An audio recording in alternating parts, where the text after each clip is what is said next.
사도신경하심으로 우리의 신앙을 하나님 앞에 고백합니다. 나는 전능하신 아버지 하나님, 천지의 창조주를 믿습니다. 나는 그의 유일하신 아들 우리 주 예수 그리스도를 믿습니다. 그는 성령으로 잉태되어 동정녀 마리아에게서 나시고 본디오 빌라도에게 고난을 받아 십자가에 못 박혀 죽으시고 장사된 지 사흘 만에 죽은 자 가운데서 다시 살아나셨으며 하늘에 오르시어 전능하신 아버지 하나님 우편에 앉아 계시다가 거기로부터 살아있는 자와 죽은 자를 심판하러 오십니다. 나는 성령을 믿으며 거룩한 공교회와 성도의 교제와 죄를 용서받는 것과 몸의 부활과 영생을 믿습니다. 아멘. 찬송가 327장입니다.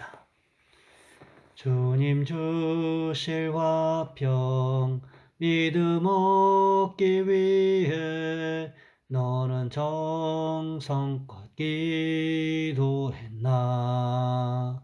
주의 제단 앞에 모두 바치기 전 복을 받을 줄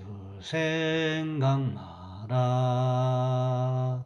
주의 제단에 산제사 드린 후에 주 내 맘을 주장하니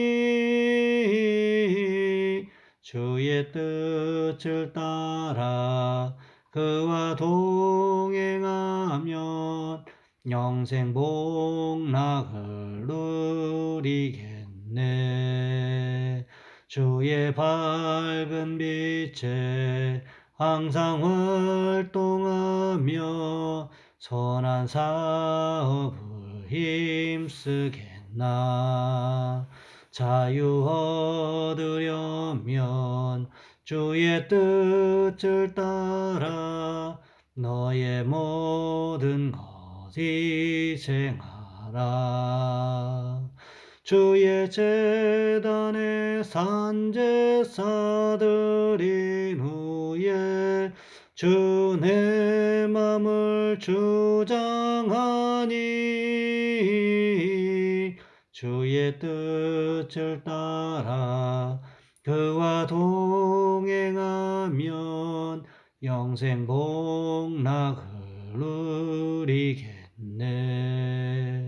주의 제단 앞에 모두 바친 후에 주와 온전히 사귀겠네. 주님 주신 기쁨 또한 그의 사랑 어찌 말로 다 형용하랴. 주의 제단에 산제사 드린 후에 주 내 맘을 주장하니 주의 뜻을 따라 그와 동행하면 영생 복락을 누리겠네. 아멘. 오늘 말씀 요한복음 20장에서 보겠습니다. 요한복음 20장 24절로 29절까지 말씀입니다. 제가 봉독해 드립니다. 12제자 중에 하나로서 디두모라 불리는 도마는 예수께서 오셨을 때에 함께 있지 아니한지라. 다른 제자들이 그에게 이르되 우리가 주를 보았노라 하니 도마가 이르되 내가 그의 손에 못자국을 보며 내 손가락을 그 못자국에 넣으며 내 손을 그 옆구리에 넣어오지 않고는 믿지 아니하겠노라 하니라. 여드레를 지나서 제자들이 다시 집 안에 있을 때에 도마도 함께 있고 문들이 닫혔는데 예수께서 오사 가운데 서서 이르시되 너희에게 평강이 있을지어다 하시고 도마에게 이르시되 내 손가락을 이리 내밀어 내 손을 보고 내 손을 내밀어 내 옆구리에 넣어보라. 그리하여 믿음 없는 자가 되지 말고 믿는 자가 되라. 도마가 대답하여 이르되 나의 주님이시요 나의 하나님이시니이다. 예수께서 이르시되 너는 나를 본고로 믿느냐. 보지 못하고 믿는 자들은 복되도다 하시니라. 아멘. 오늘 본문의 말씀을 가지고 도마의 믿음이라는 제목으로 함께 말씀을 살펴보겠습니다. 어떤 사람이 작은 회사를 경영하던 도중에 부도가 났습니다. 잡히면 구속되기 때문에 기도원으로 도망가서 숨어 지냈습니다.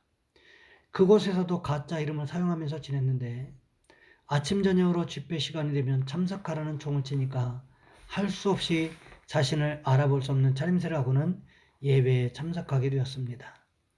그러던 어느 날 저녁에는 한 교회에서 버스 2대가 와서는 남전도회 회장이라는 사람이 집회를 인도했는데 가만히 보니까 고향에서 함께 자란 친구였습니다.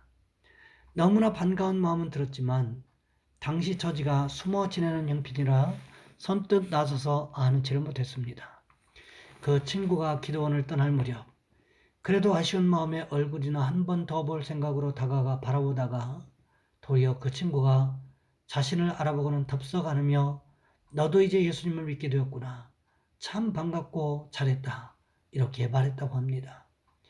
그러자 이 사람은 자신의 처지를 친구에게 말합니다. 그러자 그 친구는 더 일찍 예수님을 믿었으면 너의 형편이 이렇게까지 되지 않았을 것을 이라고 대답했고 그는 예수 믿으면 부자가 된다는 말이냐 라고 친구에게 물었다고 합니다. 그러자 그 친구는 그럼 제대로 믿기만 하면 엄청 부자가 될 수 있지 라고 말했습니다. 그에게는 그 말이 복음으로 들렸다고 합니다. 그리고는 친구는 기도원에서 기도하면서 진짜로 믿음을 가져라. 그렇게만 되면 하나님께서 빚도 다 갚아주시고 부자가 되게 해주신다고 했습니다. 그래서 그는 어렸을 적 함께 주일학교 다녔던 때를 생각하면서 열심히 예배에 참여하며 이제부터라도 제대로 회개하고 믿음으로 살아야겠다고 생각을 했습니다. 그러던 중 그 친구 장로가 그 사람의 회사를 조사해보고 돈을 빌려줘서 부도는 간신히 면할 수 있게 도와주었습니다. 그리고는 반드시 믿음으로 살아야 한다는 단서 조항을 붙였습니다. 그는 기도원을 내려와서 다시 회사를 경영하게 되면서 친구 장로가 다니는 교회에 등록하며 신앙생활을 하게 됩니다. 어느 전도회 모임이 있던 날, 전도를 나가기 전 목사님께서 전도는 우리의 사명이며 반드시 해야 할 것이라고 하나님이 가장 기뻐하시는 성과라고 설교를 하셨습니다. 그리고 전도를 나가는 그 사람의 손을 꼭 잡고 오늘 꼭 전도에 오실 거지요? 라고 했더니 이 사람이 고개를 좌우로 절레절레 흔드는 것이었습니다. 그래서 목사님이 놀라서 전도를 해오시라니까 왜 고개를 저으십니까? 했더니 제가 전도를 하면 안 되지요. 하나님을 제대로 믿으면 하나님이 복을 막 주신다고 했는데 내가 전도를 하면 더 많은 사람이 그 복을 다 나누어 가지게 되는데 내게 돌아오는 것이 적지 않겠습니까? 내가 손해보려고 전도하겠습니까? 하더랍니다. 그 사람의 머리는 속셈으로 꽉 차 있었습니다. 하나님을 아직 잘 모르기 때문이기도 하지만 목사님은 자기 교회 장로인 친구가 엄청난 부담을 안고 몇십억이나 되는 돈을 빌려주며 도와줬는데 어쩌면 그것이 소용없는 일이 될지도 모른다는 생각에 걱정이 되었습니다.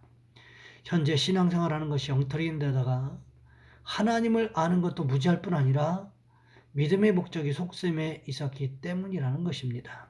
이런 신앙은 목자도 걱정하지만 성령님이 염려하시고 예수님이 실망하게 되시는 것입니다. 그 인생에 소망이 없다는 거지요. 예수님께서 제자들에게 나타나신 지 여드레가 지난 어느 날 제자들이 한 집에 모여들었습니다. 그날 그 자리에 도마도 함께 있었다고 성경은 기록하고 있습니다. 그날도 문을 꽁꽁 걸어 잠궜는데 예수님께서 또다시 나타나셨습니다. 그날은 믿지 못하는 도마 때문에 이 주님께서 나타나셨다는 거지요. 제자들에게 또다시 평강을 말씀하십니다. 그리고는 누구에게로 찾아가셨습니까? 오늘 본문 27절 말씀해 보시면 도마를 찾아간 주님의 모습을 기록하고 있습니다. 다가가셔서 무슨 말씀을 하셨습니까? 내 손가락을 이리 내밀어 내 손을 보고 내 손을 내밀어 내 옆구리에 넣어보라. 그리하여 믿음 없는 자가 되지 말고 믿는 자가 되라. 메시지 성경은 이 말씀을 이렇게 기록하고 있습니다. 내 손가락을 내 손에 대어보아라. 내 손을 내 옆구리에 넣어보아라. 의심하는 자가 되지 말고 믿는 자가 되라. 도마는 자신에게 손을 내밀고 계시는 주님의 모습을 보았습니다. 기가 막히지 않았겠습니까? 자신이 다른 제자들에게 했던 말들이 새록새록 기억나지 않았겠습니까? 예수님의 못 박히신 손에 난 상처, 그 자리에 손가락을 넣어보아야 믿을 수 있겠다는 끔찍한 소리를 했는데 지금 예수님께서 상처난 손을 내밀고 있으니 얼마나 기가 막히겠습니까? 그뿐만이 아닙니다. 옆구리에 창자국을 돌려보이시면서 내 손을 여기에 넣어보라고 말씀하십니다. 참 기가 막힌 광경 아닙니까? 자신의 눈으로 확인해 보기 전에는 절대로 믿을 수 없다고 했던 자신이 얼마나 부끄러웠겠습니까? 예수님 공생의 3년 동안을 함께 동고동락했는데 그때 배웠던 말씀, 그때 들었던 말씀하고는 전혀 상관없이 살아가고 있는 자신의 모습을 보았을 때 얼마나 기가 막혔겠습니까?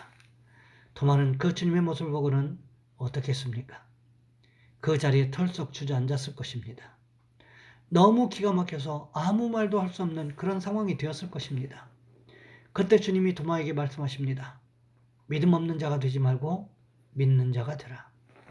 수단과 방법을 가리지 않고 믿기 위해서 발버둥치지 말고 헛고생하지 말고 믿음을 가지라는 것입니다. 이렇게 증거가 명백하게 있는데 왜 못 믿겠다고 하느냐는 거지요. 예수님의 모습을 보고는 그 자리에 털썩 주저앉은 도마. 그는 어떤 고백을 했습니까? 오늘 본문 28절 말씀해 보시면 이렇게 기록하고 있습니다. 도마가 대답하여 이르되 나의 주님이시요 나의 하나님이시니이다. 도마는 그제서야 나 중심의 신앙생활에서 예수님 중심의 신앙생활로 옮겨갑니다. 철저한 자기중심의 계산을 멈추기 시작합니다. 이 모든 풍파가 잔잔하게 가라앉은 후에 도마가 이렇게 고백한 것입니다. 그러자 우리 주님은 어떻게 말씀하십니까? 오늘 본문 29절 말씀해 보시면 이렇게 기록하고 있습니다. 예수께서 이르시되 너는 나를 번거로 믿느냐? 보지 못하고 믿는 자들은 복되도다 하시니라. 도마의 진실한 고백, 마음 깊은 곳으로부터 흘러나온 고백을 들으신 우리 주님께서 하신 말씀이십니다. 이것은 또한 이 시대를 살아가는 우리에게도 해당되는 말씀이라고 할 수 있을 것입니다. 도마는 오늘 본문의 상황을 접한 후에 극적으로 변화됩니다. 전해 내려오는 이야기에 의하면 도마는 인도에까지 복음을 전하러 왔다가 순교당했다고 합니다. 인도에 가면 지금도 도마 바위라는 곳이 있는데 도마가 바로 그곳에서 순교했다고 전해지고 있습니다. 도마는 부활하신 주님을 직접 본 후에 그의 인생이 송두리째 바뀌는 축복을 받았습니다. 믿음의 고백을 할 수 있는 축복을 받았습니다. 이 시대를 살아가는 우리에게도 이런 진실된 믿음의 고백이 있으시기를 주님의 이름으로 부탁을 드립니다. 이 시간 우리 한 목소리 함께 기도하겠습니다. 오늘 도마가 고백했던 것처럼 주님을 향하여 주님은 나의 주님이시요 나의 하나님이시라고 고백할 수 있는 우리가 될 수 있게 달라고, 보지 않고도 믿는 복된 인생이 될 수 있게 달라고 기도해 주시고, 또한 특별히 주일인데 주일 예배를 위해서 이 시간에 우리 주여 한번 간절히 부르신 후에 한 목소리 함께 기도하겠습니다. 주여, 사랑의 하나님, 우리를 도와주시기를 원합니다.